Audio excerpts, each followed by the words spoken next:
গঙ্গা সর্বদেবময় হরি পাদস্য পার্থ পাদং বা শ্লোকং শ্লোক ধর্মে বা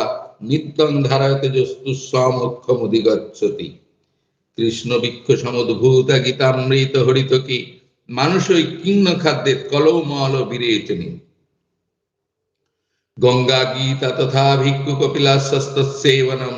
বাসরং পদ্মনবস্য পাবনং কিং কলৌ যুগে গীতা সুগীতা কর্তব্য কিমন্যৈ শাস্ত্র বিস্তরৈ